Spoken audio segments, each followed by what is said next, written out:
Bonjour et bienvenue dans la leçon 2 du cours Fonction de la variable complexe. Ça, c'est la deuxième leçon dans la série des leçons sur les fonctions holomorphes. C'est pour cela, je vous invite, si vous n'avez pas vu la première leçon, d'arrêter cette vidéo et regarder d'abord la première leçon. Bon, cette deuxième leçon s'intitule La théorie de Cauchy pour les fonctions holomorphes. Dans cette leçon, vous allez apprendre donc les points suivants. Vous allez savoir ce qu'est une intégrale curviligne, vous saurez comment la calculer et certaines de ses propriétés fondamentales. Enfin, vous allez savoir appliquer le théorème et la formule de Cauchy pour les fonctions holomorphes pour une intégrale curviligne. Bon, avant d'aborder la notion d'intégrale curviligne, on a d'abord besoin de passer par la notion d'arc paramétré et arc simple et arc fermé. C'est quoi un arc paramétré? C'est tout simplement un triplet I, gamma, I phi, où gamma est une partie de C. I, c'est un intervalle de R et fait une application de classe C1 par morceau qui part de I et qui arrive dans C, et tel que gamma n'est autre que l'ensemble de phi de T appartenant à I.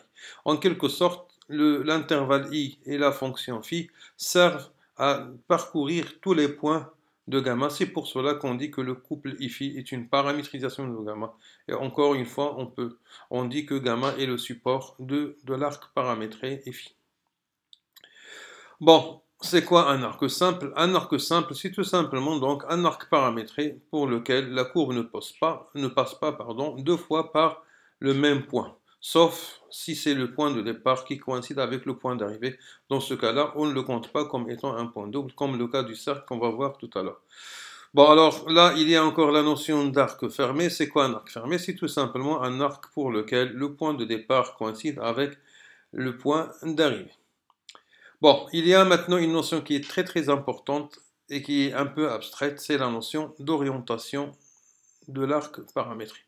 Bon, alors puisque c'est une notion qui est un peu abstraite et un peu, je dirais, non habituelle pour vous, on va d'abord l'illustrer sur un petit exemple. Bon, alors commençons donc par considérer deux arcs paramétrés. En l'occurrence ici, ce sont deux cercles. Comme vous pouvez le voir, donc ce sont deux arcs qui sont fermés. Le point de départ coïncide avec le point d'arrivée. Le premier, donc, je vais le paramétrer par exponentielle it t dans 0 de pi. Et le deuxième, je vais le paramétrer par exponentielle i de pi moins t, t toujours parcourant 0 de pi.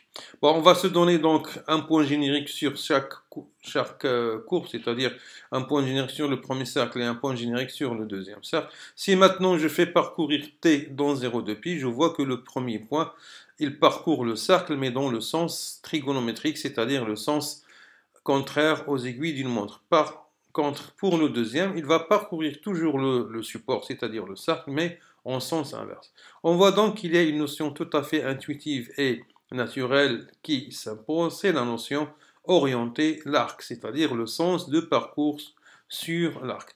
Alors là, on va essayer donc de la définir d'une manière rigoureuse. C'est quoi orienter un arc? On dispose donc d'un arc paramétré par une certaine paramétrisation AB phi, et là on considère deux classes. Alors la première classe, vous voyez bien, c'est l'ensemble donc des segments CD phi rond θ avec θ de classe C1, mais là on exige que θ loué elle est θ strictement croissant, θ' strictement positif. Pour le second c'est la même chose, mais là le θ loué elle est strictement négatif.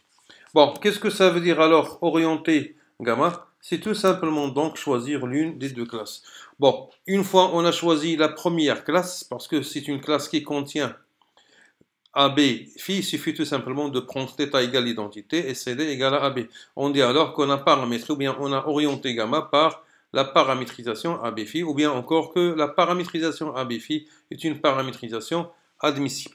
Encore une autre chose qu'on va convenir dans notre cours, c'est le sens trigonométrique, c'est le sens direct du cercle. C'est-à-dire pour nous, les paramétrisations directes du cercle sont les paramétrisations qui parcourent le cercle dans le sens conventionnel, le sens contraire aux aiguilles d'une montre. Bien, alors maintenant on a donc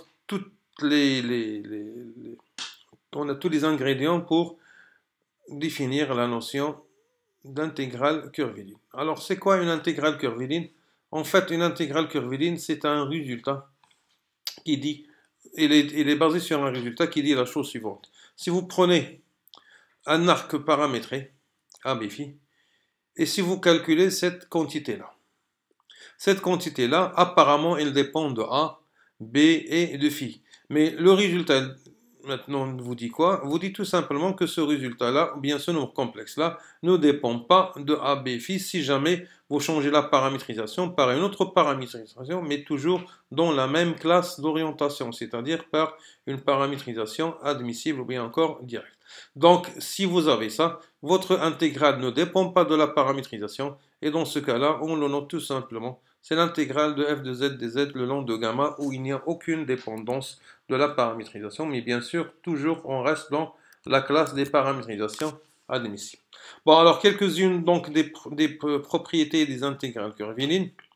Il y a une relation de Chasles qui est très importante, mais cette fois-ci, c'est une relation de Chasles un peu élaborée parce que là, on intègre sur une ligne polygonale. Donc, vous avez un point Z1, Z0, vous avez un point Z1, vous avez un point Z2, un point Z3 et ainsi de suite, donc jusqu'à un point Zn. Si vous intégrez selon cette ligne polygonale, alors le résultat tout simplement c'est l'intégrale sur chaque ligne et on fait la somme. Il y a un autre résultat, ou une autre propriété qui est très importante, qui vous dit que si vous intégrez sur un sens et vous changez le sens de parcours, tout simplement l'intégrale est multipliée par un signe moins. C'est exactement le cas pour un segment. Si j'intègre sur alpha bêta et je veux intégrer sur bêta alpha, je n'ai qu'à multiplier par un signe moins. Bien, alors là, il y a un petit exemple vraiment très important avec lequel vous allez tout simplement vous entraîner. Vous allez donc prendre la fonction 1 sur z moins z0 et vous-même, vous allez vous apercevoir que si vous intégrez cette fonction-là sur un cercle, et le cercle, en fait, là, c'est pas forcément de centre z0, mais il faut tout simplement que z0 soit à l'intérieur du cercle. Bon, alors là, pour l'instant, on va le prendre comme centre du cercle parce que on n'a pas encore développé suffisamment d'outils pour l'intégral curviligne. Si vous prenez donc le cercle de centre Z0 et de rayon grandeur et vous calculez cette intégrale-là, vous allez voir, vous allez trouver 2i. Par contre, si vous prenez la même intégrale, mais ici c'est z moins z0 à la puissance n, un entier relatif, mais différent de 1, vous allez trouver c'est égal à 0. Bien. Alors, il y a un concept qui est très important pour les intégrales de la variable réelle, qui se consacre encore pour les intégrales curvilines, c'est la relation d'une intégrale avec la primitive. En fait, on a le même résultat, mais un peu dans le contexte des arcs paramétriques. Alors, le résultat, il dit la chose suivante. Si donc vous intégrez une fonction f le long d'une courbe gamma, si vous connaissez que votre fonction petit f admet une primitive, alors l'intégrale de petit f de z dz le long de gamma n'est autre que f de b moins f de a, c'est-à-dire c'est f de z1 moins f de z0, parce que z0 lui n'est autre que phi de a, et z1 n'est autre que phi de b. Bon, alors la conséquence vraiment très importante, si maintenant cette courbe gamma là, elle est fermée, c'est-à-dire si vous avez z0 qui coïncide avec z1, donc dans ce cas-là, vous voyez que l'intégrale elle est tout simplement égale à 0. Et ça, c'est exactement le point de départ de la théorie de Cauchy pour une intégrale curviligne. Bon, alors qu'est-ce qu'il dit le théorème de Cauchy? Il dit la chose suivante. Si vous intégrez une fonction f holomorphe sur un domaine simplement connexe, alors l'intégrale de f de z dz égale à 0.